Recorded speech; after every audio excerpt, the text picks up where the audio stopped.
Good to go. Okay, cool. My screen froze for a second there. All right, then let's go ahead and call this meeting to order. And I guess we'll do the slides, the usual. Yes, give me 1 second.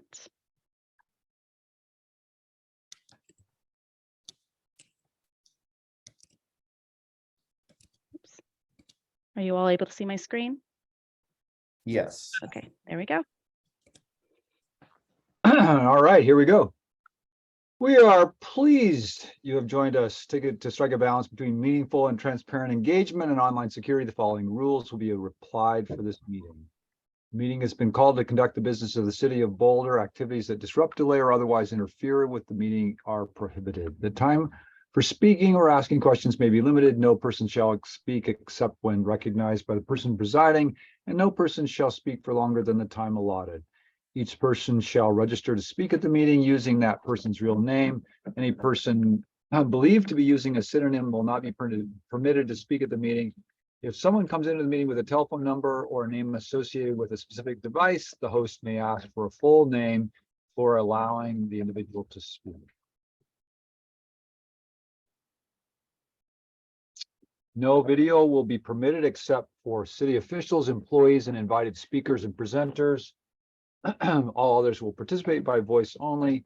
The person presiding at the meeting shall enforce these rules by muting anyone who violates any rule. The chat functionality will be used for individuals to communicate with the host. It should be used for technical and online platform related questions only. If an attendee attempts to use the chat for any reason other than seeking assistance from the host, the city reserves the right to disable the individual's access to chat. And finally, only the host and individuals designated by the host will be permitted to share their screen during this meeting.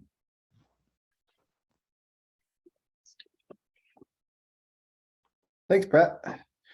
With that, I think we can go ahead and I will make a motion to approve the minutes and see if anyone has any comments on those. Brooke, Amanda. No comments. Seconded and Wait, what'd you say? seconded, and thank you, Okay. Heather, for including my revision that I sent out about leaf blowers and the research that I did on them. Thank you both.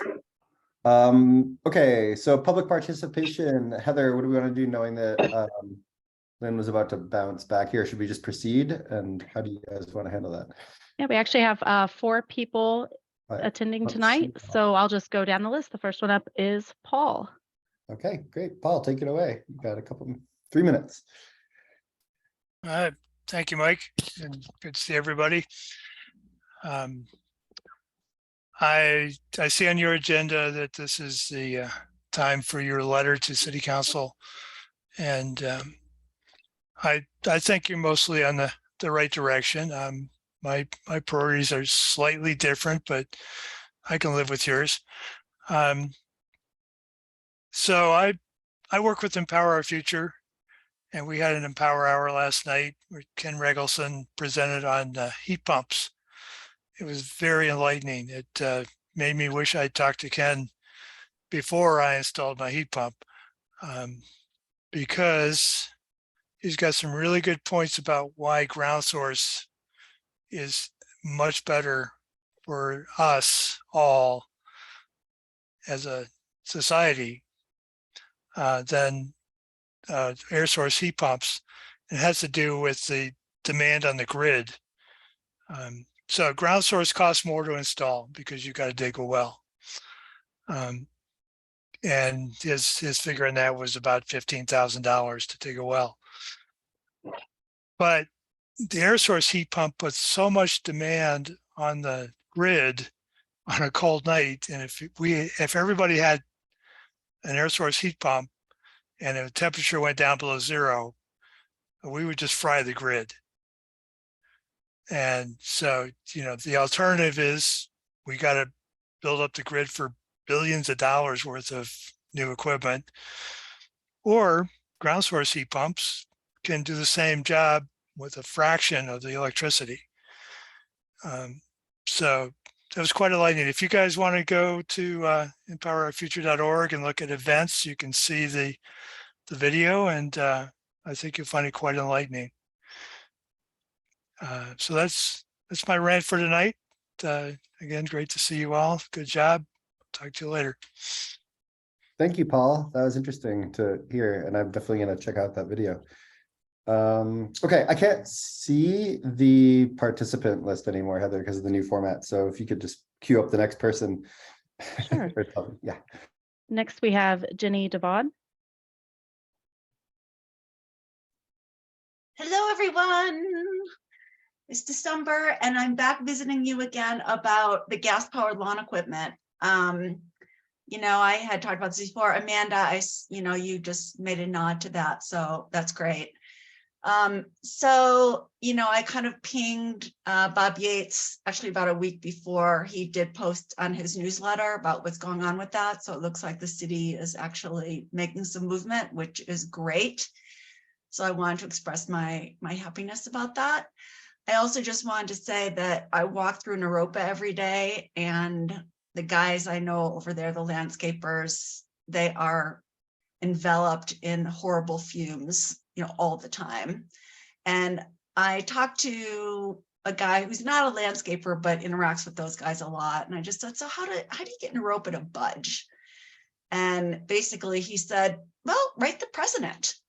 And so I did. I have written the president 4 times and just said, here's a link to really reasonably priced electric backpack blowers that at least would get you on the right path. And I know that Naropa their position is sustainability and people and civil rights. And this is something that directly relates to, a real lack of connection with what you're actually doing on a daily basis.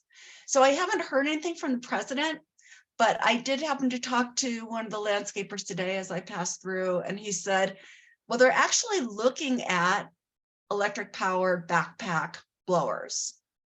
And I thought that was great that there does seem to be some movement over there, although I'm not going to, say that it's definitely going to happen. I said, yeah, I sent him a link on that. And they're not that expensive. I mean, I don't really remember, but I'm thinking $500 or something. And he goes, oh, that's a lot for Naropa. They don't really spend money on equipment. And I said, come on, this is for the health and safety and environment that this organization is presumably cares about. So anyway, I just wanted to let you know that, I'm still in the game, still interested in this. I live in Goss Grove and we care about this a lot of apartment buildings here, a lot of crews of 3 or 4 people coming through and, blasting the hell out of leaves and so on. So just to say hi, just to let you know, I have ongoing interest in this and appreciate all that you are doing with regard to this topic. And that's it. Thank you, Jenny. Appreciate you stopping by again. And great. Okay, so Heather, whoever you want to queue up next. Thank you. Next up, we have Megan Corvin. Hey, I'm relatively new to Boulder and just here to learn more about what's going on. So thanks. Great. Thanks, Megan. All right. Do we have anyone else still?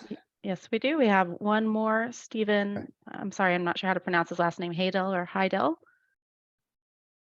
Great. Stephen, you should be able to talk now.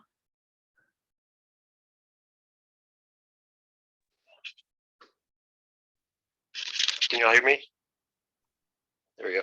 I wasn't planning on talking, but since I'm on here, I'm Jenny's husband. On the leaf blowers, there's an excellent article in the Colorado Sun about that this week. Yeah, that's been a big push for us in the neighborhood. Not only just the fumes, but also blowing away all the ground cover for insects, which really harms the environment.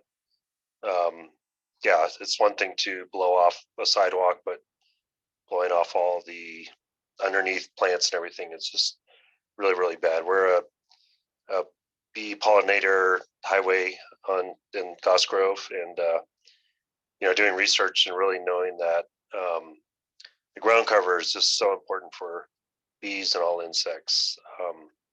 So I was just watching somebody blow, just into a flower bed, just all the ground cover and half their soil. blowing away. So yeah, thanks. Keep up the good work. Hopefully we can get the city moving, a little faster than a snail. Get this done. Okay, thank you. Thank you, Stephen. Is that it for now, Heather? Are we? It is, but just to let you know, we did have one more community member who wanted to speak and said she may pop back on, Lynn Siegel. So I will keep an eye on the participant list, and if she joins, shortly, then I will let you know. Okay, great. Then with the public participation wrapped up, Brett, I think it's time to move on to the annual letter to council. Yes, and also just to, my camera adjusted here a little bit. Just to respond to some of the community comments as a point of information. In fact, tonight's meeting includes a discussion of a grant proposal that the city is submitting for county sustainability funds to be directed explicitly to this issue of gas-powered lawn maintenance equipment and how we might address that in ways that address some of the underlying equity concerns as well. So stay tuned for that conversation, but very much aligned with at least several of the comments made this evening.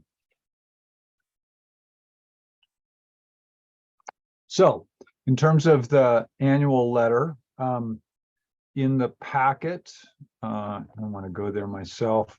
On page 8, we included the draft that I put together that was intended to try and summarize the themes that came out of our discussion in the November meeting. And so I think it was my, I also should note, by the way, in looking through my emails as we were getting started, I found an email from Hernan who said that he and his entire family is sick, so he's not going to be able to attend tonight. He said he's in bed cuddling with his kids, which is exactly where he should be. Yes. Or at least in my opinion, as a parent. All right, so in the packet on page 8, I believe. Yep, it's 8 is the letter.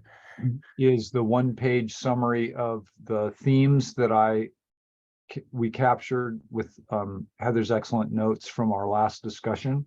So it's been typically the board itself would draft this letter, but I'm totally fine with the way we've gone, which is for staff to have given you kind of at least a starting point for your draft. So really it's now in your hands to move forward to say, does this capture the key themes that came out of the conversation last time?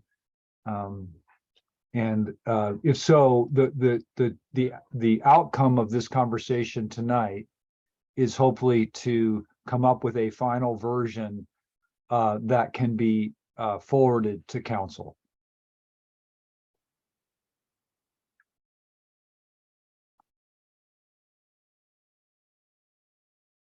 Did everyone get a chance to read it earlier? Okay, great. Brooke or Amanda, do you have any initial thoughts? I think it looks great. Yeah, I think just in terms of what was discussed last meeting with, I guess, making it easy and quick for council to read, because they have letters from lots of different committees. Maybe we just like put numbers 1, 2, 3. I like how we underlined the main, I guess, summary of priorities, but if we do 1, 2, 3, maybe it'll catch their eye quickly. But other than that, it looks really good. Amanda, just if you'll pause 1 second. Heather, do you happen to have that letter open that you could be making changes as we hear them offered? I will have to open a Word version of it, but yes, I can do that. Thank you. Brooke, do you have any additional? Oh, sorry, Brett, were you about to say No, something? just, so Amanda, just to make sure I capture this. Your suggestion was to number those currently underlined segments 1, 2, 3. Yeah, yeah, and keep them underlined because I think that's a good way. If someone's just reading this and has like 10 seconds or something, you know, not saying they would only spend 10 seconds on it, but Possible. Definitely gonna be busy. I can attest to that personally. oh I- yeah, maybe ours will be seen. Well, maybe. I don't know if I have that much pull, but I am definitely a fan of how the draft is written. I would much prefer the shorter format over the 4.5 page yeah. version from 2021, which I mean, I don't think are, in my personal opinion, I feel like the letter to council should not be a detailed work plan of what to do. It should be a here's our goals, are what we think are important, and just give a brief overview. And I think that the draft that we're currently looking at is really good at that. And having read through it, there are no major language or issues that I have with it, or any of the it feels like a very well formatted summary letter, but we think council should focus on, in our opinion. So Great, thanks, Brooke. Yeah, I think it's great too. I did have one quick question, which is almost just curiosity. There's a sentence that says, we must also, however, ensure there is equitable access to cooling systems. And I just was kind of found myself wondering exactly what we mean by that. Do we mean cooling systems within individual living spaces? Do we mean access to shelters when there's heat waves? I was just curious actually what we meant there. Yeah, it was really intended to just note that doing even the best job of cooling outdoor temperatures in a context of a warming world is not necessarily going to be enough to remove the heat risks that people have who have to be in dwellings, especially dwellings that don't have access or adequate cooling. And so it's really, I think we're starting to see that the emergent best practice is to have simultaneously a green infrastructure, built infrastructure strategy that's working together. Okay, so it's coupled with the broader heat islands, external outside cooling of the city. Okay, that's great. Okay. Does anyone else have any thoughts or comments or edits? Otherwise, I think it's great. I like the 1, 2, 3 idea too, Amanda. I think that's good. Because then yeah, there's 3 things. Check out that. Yeah, it's convenient.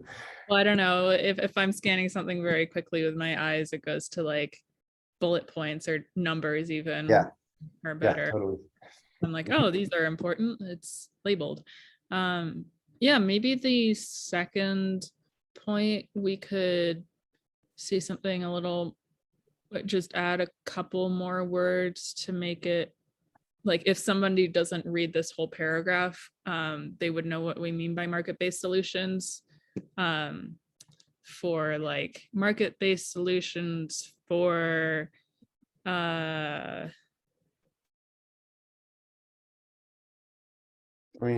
carbon climate stabilization. Sure, yeah, climate stabilization, something, yeah, something like that. Well, the other thought I had too is just there's this phrase in the first sentence, market-based sustainability solutions. So maybe just using the city's procurement system to drive market-based sustainability solutions. Something. Or maybe market-based climate stabilization solutions. Make it consistent with the title. Or climate and waste solutions or something like that.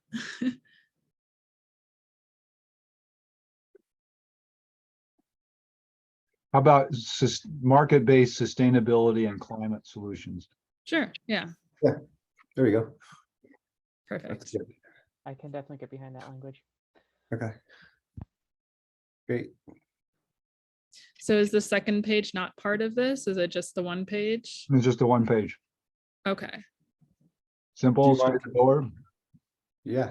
Do you want to talk through the Can second page, Brett? let's see what I was like, we're in 2022, so the second page is part of it, but no, that was last year's. That was last year's. Yeah. That makes sense. Do you want to talk about the second page, Darrell, or is it just in there for an I example? think it was, we just had included several of the past ones for examples. Okay, cool. Great. All right. So what are the next steps on this part, Brett? Well, if you all are in approval of this as your letter with those minor amendments, then I think maybe just to be completely formal about this, you could just call for a motion and a second to approve this as your letter to the council, and then we'll call it good. All Oh, right. actually, I just thought of something, one very small thing. If we could put in here that we would like to have a city council member liaison for our board. I think that was mentioned when I was interviewing, and Brooke was too, and I think that would be really helpful so that the city council knows what we talk about every month. Are you suggesting, Amanda, that a city council member would participate in every one of the board meetings? However, the city wanted to run that, but I remember that was being talked about, and not sure if we did go through with it, and I just haven't been in the loop about who our liaison is. But I mean, if they wanted to join, or I guess what I was going to suggest is, as you probably know, the city council has such marathon meetings that it would probably be a lot to invite them to try to do anything additional. But I think what you could say, and maybe as a sentence just before the final one where it says that the EAB respectfully submits this, you could say the EAB looks forward to having a formal liaison designated between the council and EAB so that we can facilitate or ensure interaction or transmission. So something like that. Would that satisfy that? yeah, and Is I there mean, even if- precedent for that, Brett? Well, there has been almost always council being assigned to be kind of the recognized liaison. Not that they attend meetings or anything else, but that they are the person that a board knows they can contact as their liaison to the council. And I think that hasn't necessarily been as clear over the last couple of years of COVID for a whole bunch of reasons. So you could even just say something like the EAB requests that the council reestablish its procedure of having a council liaison to the EAB. Yeah, maybe someone who just we can talk to if we want to kind of formally let city council know about something, just a one-off kind of thing, and then maybe somebody who reads the letter specifically that we have every year. They will do that. Yeah. But I think it seems like a very understandable request that there be a designated representative or liaison between. So I think Heather and I can easily formulate a sentence in there to achieve that request. Sure, I mean, if the other members agree, I think.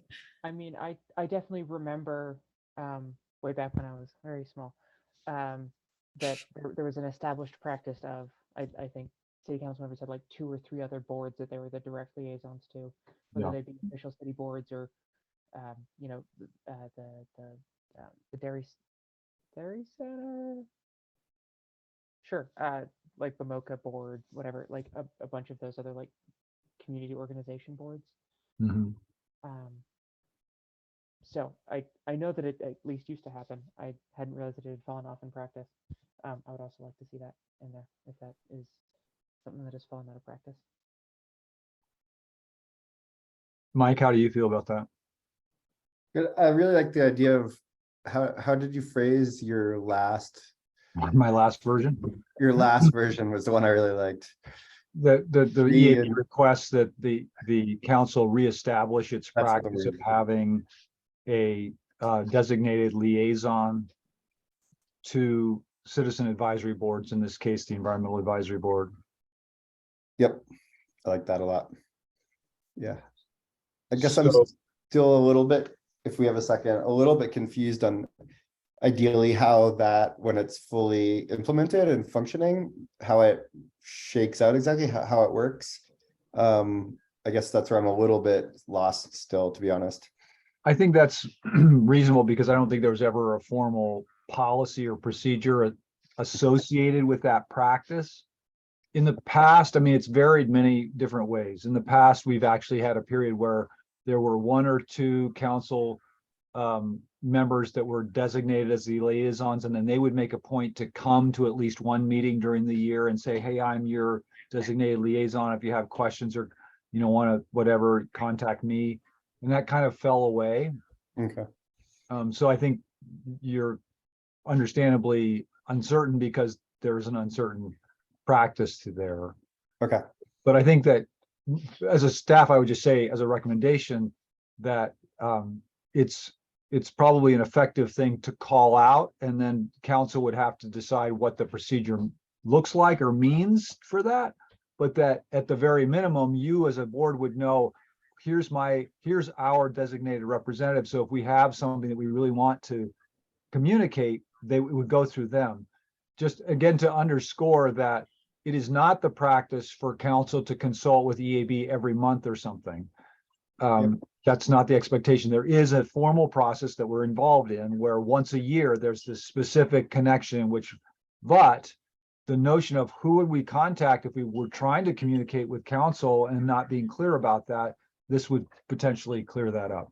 Yeah, I really like that idea. That seems good. And it seems like something that, with it being seeming to have tapered off a little bit, likely because of COVID, as you mentioned, and other things, that I think it's a good thing would be a great thing to call out to reestablish. And I like that word. Yeah. Okay. So with those two, I think there was two amendments. Sorry, Heather, go ahead. I just wanted to clarify, did you want to add that in the closing paragraph or as an item number 4? I would suggest have it simply as a sentence after the paragraph that talks about transportation decarbonization, just insert it as a sentence. And then the last sentence is the EAB respectfully submits. That's again, that's my suggestion to you as a board. You make the call. I think that's good. Yeah, I wouldn't put it as one of our like recommendations, official recommendations, but Yeah, I agree with that placement as well. I think it's nice with the flow of the letter as is. So with those, correct me, Heather, if I'm wrong, I think there's two major amendments. One is to add numbers to the underlined segments. The second is to add this sentence about a designated liaison. There was a couple of word insertions around climate and sustainability in the upper paragraph. Yeah, the procurement system market solutions, right? We changed that. Yeah. Yes, so in number 2, using the city's procurement system to drive market-based sustainability and climate-based solutions. So I think unless you want to make sure that we show you this, if you want to have some trust in us as staff, does that seem like an adequate set of, can you vote to approve based on that? I trust you, Brett and Heather. We can vote. The only other question I had would be, is it okay to vote to approve with Hernan being absent? Okay. Yeah. In that case, I would make a motion to approve the letter. second. Brooke? Yes, also. Okay, great. Second. Third. Third. Third. Oh, rookie froze. Third gives you a full vote. Yeah, full vote, yeah. Okay. Well, Brooke, are you that's, there? You uh, froze a little. Oh, okay. It's just Okay. your video froze. Just video. Okay. For you me, back? it was Okay, you're back. frozen. Great. Okay, well, that was great. I think the letter turned out nicely, so I'm pleased. So we can move on to 2023 Boulder County Sustainability Matching Grant, which we mentioned a moment ago, right, Brett? At the beginning of the meeting. Yep. I just have to note for historical record purposes that that was the most efficient letter to council process I've been a part of in 10 years. So thank you. That was exciting. Work. Woo. Kudos to the board. Okay, yes, so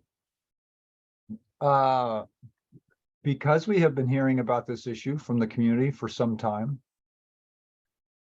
and as research that one of our environmental advisory board members has done and elsewhere has demonstrated, there are significant impacts, not simply sound wise, but also emissions wise. And I have not heard, and I'm surprised, not surprised, but I appreciate the additional dimensions offered by one of our community members tonight, that there's a biodiversity impact for the use of these devices as well. Though that could happen with an electric blower or probably a gas powered one also. That the city has taken seriously this issue, and that we have been working on trying to develop an approach to phasing out gas powered lawn maintenance devices, recognizing that a significant share of the work that is done in that sector is done by individuals and companies that may face economic hardships from having to switch to what are currently more expensive and not necessarily as durable in certain ways technologies. We've been trying to find a way to assess the strategies for that transition. And on an annual basis now, because of the county's sustainability tax and the funds that generates, the county gives out a per capita allocation to the cities within the county for sustainability purposes. And so the city, I think our current city of Boulder allocation from that fund on an annual basis is something like $210,000 or roughly that amount. And we then need to decide what sustainability related issues we want to use those resources for, and then we apply to the county with that topic or that application as our proposed purpose.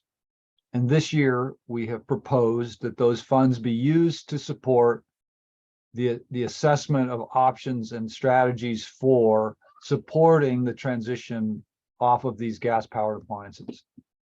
We may just now have an intervention from my daughter. Yes. I'm sorry, just 1 second. I'm doing childcare tonight as well. No worries. Tomorrow, I think we should make popsicles. Okay. I haven't done that in a long time. Okay, I promise. And I found these popsicle sticks. Okay. You go into the TV. Thank you. I agree with her, Brett. We will do that. I promise. I want some. So, but as part of the application process to the county for these funds, we are asked, do you have a citizen advisory board that has reviewed this application and have they endorsed this submission for this use? And so the topic this evening is to have given you through the packet a chance to review our application, for you to have a chance to discuss that, and hopefully at the end of that discussion for you to say, I mean, this is staff's perspective, obviously. Yes, we endorse this submission for this purpose. Your endorsement is not the go or no go necessarily, but if the county were to hear that our citizen advisory committee did not support that, then we would have to negotiate or have some conversation with the county as to why we're proposing for funds that our community wasn't necessarily supporting. So that the ideal outcome, or an outcome of this conversation that would resolve this and move this forward, is for you, the Environmental Advisory Board, to say, we have reviewed this application and we endorse this application or this use of funds.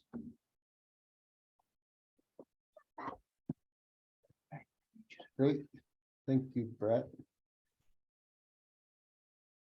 So how do you want to go about working through this discussion? Should everyone go around and ask your usual clarifying questions and then comments? Is that how you want to handle it? Okay, great. Brooke, do you have any questions you'd like to ask to start to clarify the application? Yeah, so I'm looking at the the question. So the city's putting in X amount of money and the $50,000, and so then the county is putting in 4 times that. Is that correct? That's correct. Okay, and then that is going towards purchasing or aiding independent companies in purchasing electric motor forms of their current gas-powered landscape equipment, or? In this stage, it's going largely to the development of a strategy that then enables that kind of incentives program to be implemented. Okay, so this is just the background cost for doing the development and the research into how the system works. How can we best get gas-powered engines out of the landscape equipment? In an equitable way. Okay, cool. And with the focus on equity, love to hear that word. I think that's the only real question, the standout question that I had, is I didn't see an exact vision of where the funds were going, but with that clarification, great, thank you. Awesome. Thanks, Brooke. Amanda, do you have any clarifying questions? Yeah, I guess so. This is, so we're using the full grant for just this one project. Do we have access to other grants? So like basically what I'm asking is, this is not the only sole environmental issue that we're funding county level, right? It's the only one that we're asking for county funds from this fund to be applied to. Okay. For this specific request for funding, you mean? Okay. That what you meant, Brett? I'm sorry, say that again. Did you mean just to clarify the response to Amanda's question? So this is, as far as this request for funding or RFP, whatever you want to call it, solicitation, this is the only thing from this specific solicitation. Is that what you're saying? Yeah, so Okay. last year we actually used the funds to look at our reusable container strategy with Repeater. Yep. Right. In the previous year, we actually used some of those funds to help stand up our urban heat sensor network. So every year we choose, and to try to just make it cleaner and simpler, we try to narrow it to one specific application or project. Okay. Great. Okay, yeah. Yeah, I guess I'd just like to know what what, I guess, approximately what proportion of the overall environmental funding that the city has access to for all of its environmental programs is this particular fund? Is this like Less half? than 10%. Less than 10, okay. So we still have funding for Oh, yeah. basically moving forward on all of our other environmental issues. Okay, yeah, that's what I was wondering. Thanks. Mhm. Do you have any further questions, Amanda? No? Okay. I guess I have a couple. The first one is sort of a broad question of, so as Brooke said, came back to the question of people and how we're going to, help people who are making this transition in small businesses. And, so if this is just the study, how do we know that will be part of it in the future? Or is there some sort of, where is it captured really clearly that is something that has to come out of this? Or is that just something that, is everyone on board with that idea? I guess is what I'm asking to make sure, because I think that's really important part of this change. Well, I guess what I would say is that the city has made a very significant an extensive commitment to equity as an issue across the entire organization.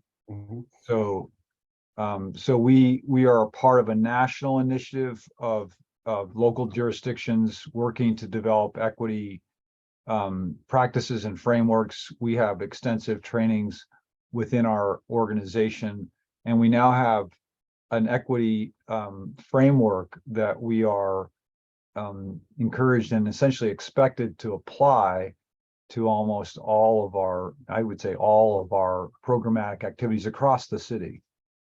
So it's hard for me to imagine that the results of a study that's intended to actually identify the ways to address a policy concern or a policy application centered on how it has effect on equity, and then to disregard that.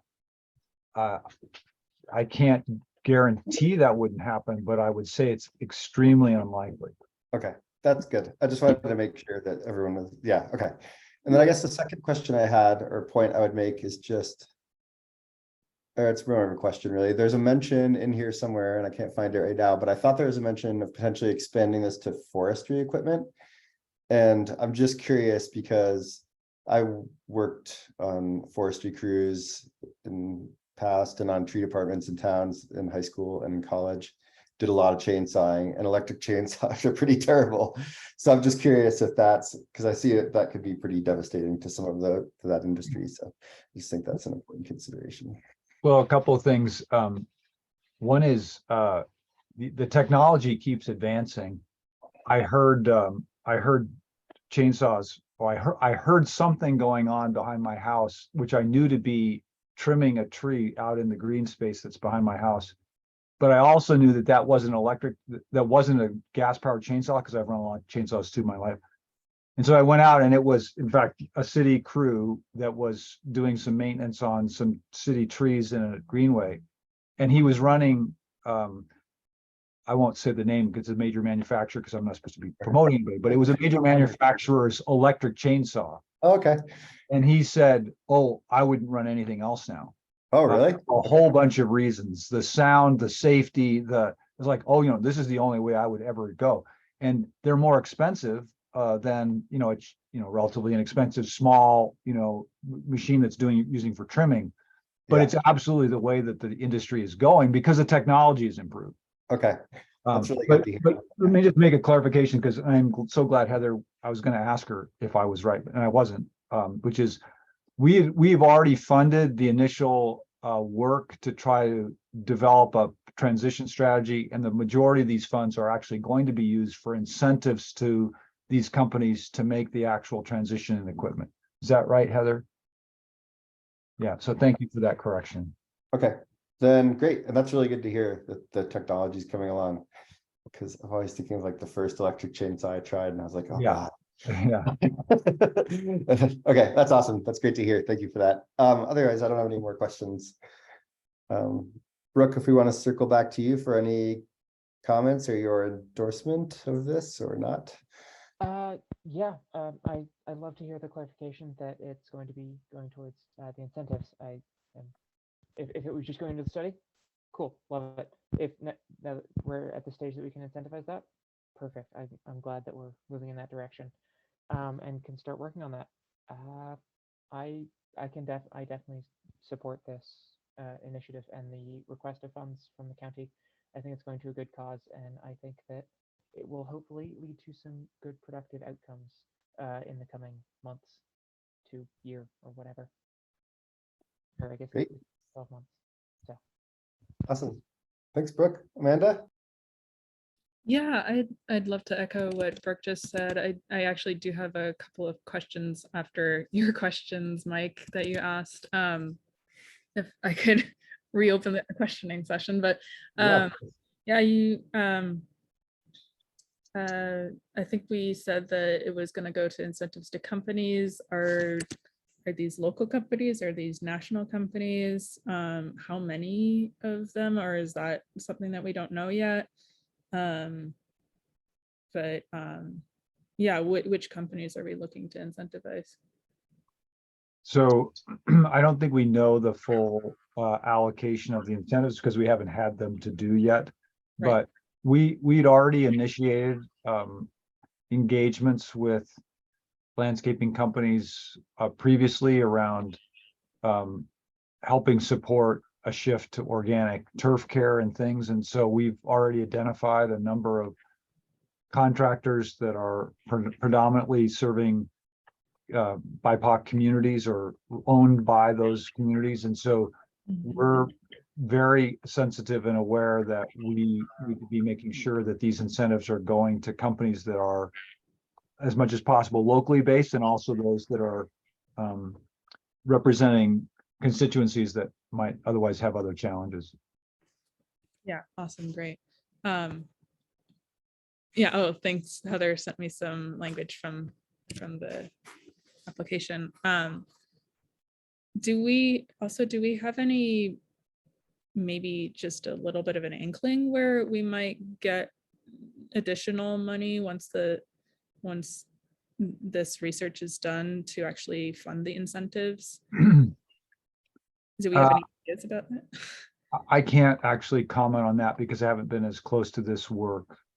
I would only say that we're actually experimenting with some new funding streams that involve like a 1% surcharge on retail transactions, initially in the food industry, but we're looking at other potential applications of that around urban forestry, and this could be another area where if a company would demonstrate that it's going to make an action that significantly reduces, and that they could quantify the amount of greenhouse gases that would reduce, so there are some new mechanisms that we're exploring, but I don't have a specific set yet that I know. Yeah, I mean, as long as we're keeping that in mind so that it is funded afterwards, after we do the study. So yeah, I'm totally on board, and I'm glad that this is being brought up, especially after that research that I did. That was quite eye-opening. I didn't actually think that there were that many emissions coming out of the relatively small equipment, but that's why I voiced some opposition last meeting. But after doing that, it seems like a very, very big issue. Anything else, Amanda? Nope, that's it. Okay. I think I would say that, yeah, I've always been hesitant about this subject just because of the effect on people who are working in this industry. But I think also, Brett, you raised a good point, which, is that most of these tools seem to be moving in this direction anyway. So if we can get funds to support and incentivize and make that transition easier for people, and your anecdote about the saw as well, and also doing some of the reading from what Amanda sent and looking up a little more. Yeah, I think it would be good, and you assuaged my fears about it, Brett. So I'm comfortable with this. Yes, I support it. Thank you. When I think we don't necessarily need a formal resolution, but Heather, what's your sense of what we would like to have the board do or say around this? We just need to submit to the county just a statement showing that the board endorses it. So I can just create a statement that says the board discussed this at the December 7th meeting. Here's our meeting notes. And I captured that the members endorsed the application. So if the board is comfortable with our representation of your conversation in that way, I think we're ready to go move on. I'm comfortable with it if Amanda and Brooke are. Yep. I'm comfortable with Nodding. it. Yeah. Great. And if you would prefer something more formal, I can draft something that you could review and sign as well. I'm happy to go either way. We don't, just to clarify, we don't need that, but. No. Okay. Sounds good. All right, then I guess we're moving quickly on to the January meeting date discussion, I guess. Personally, I like quickly. I don't know about you. I love quickly sometimes. It's great. After I a get long those day of meetings. Yeah. So Mike and I were talking during our monthly check-in that the 4th of January will be here before we know it. Like we'll just barely be coming out of the holiday, and then suddenly, boom, here we have the meeting. And we thought maybe it would be sort of generous and nice for all of us if we just move the meeting out a week to say maybe the 14th. So what do you all think of that idea? If I can jump in real fast. So the next week, so I just took a new job at the state legislature. And so session starts on the 9th. So I will be becoming very, very busy in that second week of January.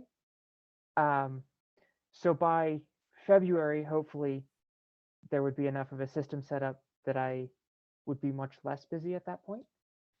But with like the chaos of session starting like right away, I think I could make it work if we want to do the second week of January, but my preference would be for the first week if that's doable. But if that isn't, I'll be able to figure something out and make it to the 11th. Okay. Oop, did everyone freeze, or is that just Brooke? Okay. Brooke, you froze. Probably just me. Well, this might be worth sort of querying the entire board. So at least in this case, adding Hernan to the discussion. I would say that the 14th sounded nice because I was being lazy, but Oh, and I apologize. The 11th is 11 or whatever, but you know, Brooke has a real reason. So I'm happy to do the 4th if it makes her life better. As I said, I'm perfectly happy to work with the 11th. I'll be able to figure it out and I'll be able to make it to the meeting. And so if that's what the rest of the board wants to do, I'm happy to go with that. I would say I'm happy with either. I was gonna say the same thing too, but also specifically say congratulations, Yeah. Brooke, on a That's new job. exciting. Yeah, Thank you. It's Are you excited? very busy. I am quite excited. That's great. yeah. Who are you Very working for? I Or do you not want to say in the meeting? all sorts of systems to set up and get things running so that the representative can be working good. Yeah. It's exciting. It's going to be a lot of work. Brooke, who are you working for? Representative Jennifer Parenti in House District 19. So Awesome. Well, let's do this. Let's just check in with Hernan to see if he has a strong preference one way or the other. What I'm hearing is there's a willingness to stay with the 4th if there are no other strong needs to switch. But let's check with Hernan. yeah, if Hernan has a strong need to switch to the 11th, great, works good. Okay. If not, Cool. it's a little bit easier. Great. Right. The one thing that will mean on our end, Heather, do we already have any identified topics? Well, this is actually a really good point for me to introduce something that wasn't on the agenda exactly, but I wanted to revisit the conversation that we had last time and show you a slight adjustment to the sort of schedule of topics that we talked about last time. So let me just share this with you. So without trying to remember exactly how we organized it last time, here is the flow of topics that we think best fits for a whole bunch of reasons, staff and other considerations. So Q1, so January, February, March, we're currently at least suggesting we focus on these sort of more circular economy related topics. So single-use plastics, the dynamics of the compost economy right now, which is very interesting and fluid and difficult, consumption-based accounting, and then this whole it should be gas-powered lawn appliances. Q2, heat management, urban forestry, access to cooling technology. There's some links to air quality and electrification, and then possibly a discussion about our broader departmental and organizational climate action strategy. Q3, land use codes, building codes, biodiversity and pesticides. And Q4, transportation electrification, the connections of that sector's electrification to the building electrification, and then the broader topics of resilience. So I just wanted to kind of, this isn't final or set yet, but I just wanted to give you that slight readjustment to the topic flow that we had last year. And or we talked about last meeting. Heather, do we have a topic or topics already identified for January? There is one potential topic that the director has mentioned to me that I'm not sure if I'm at the liberty to share yet, but potentially there's one planned. Okay, sounds good. I think the only reason that I was mentioning that and thinking about that is that this would mean that the packet to you would need to go out in that last week of December. So, which is certainly possible. That kind of cuts in on staff's vacation time, does it? Well, I'm actually taking that week off. I mean, we will make it work one way or the other, but it's part of the reason why it would be in some ways even more functional for us staff-wise if we moved out a week. What about a different day of the week potentially? What day do you, Brooke, what day do you start? Do you start on a Monday? Yeah, it's the Okay. Monday. How about Yeah. maybe Friday? Well, I mean, that's not. It doesn't really change it gets complicated because our meetings schedule is related to a bunch of other meetings also in the calendar, so. Right. There's Okay. always a lot going on at the city level. Yeah. I don't want to infringe on staff time specifically for my own slight ease of participation. So I'm, again, very happy to move to the 11th. Why don't we check in with Hernan and see what he says? 'Cause- Yeah. And then we'll take it from there, maybe. Okay, that sounds good. Have we ever moved back 2 weeks, Brett? Well, the challenge there would be that then the next meeting would be scheduled for February 1st. Or it'd fall right on top of You're it? only a 2-week, difference in time and. So- Okay, Is that for staffing, for staff time to prepare next meeting issues, or more so for just its, close meeting times? Because I don't mind the close meeting times. Yeah, it has a bit to do with staff, especially in this case where we might be going through some transition in how we staff the EAB and we're bringing other staff into that and so on. So, yeah. So that's all I have for chair on the topics for tonight. okay, then I guess we can make a motion to adjourn this meeting. Brooke, do you want a second? Seconded. I've been seconding before. Okay, third. There you go. Thanks, everyone. Yeah, thank you. See you all soon. Take Have a care. happy holidays. If we don't Yeah. talk Yeah, before. happy holiday. Yeah. Happy holidays and See you at School of Rock next week, Brett. Yeah. Happy lots of- winter solstice, everyone. Yeah. Yeah, take care, everyone. Bye. thanks for a very efficient meeting. Yeah, that's good. Hour. Thanks, everyone. Bye.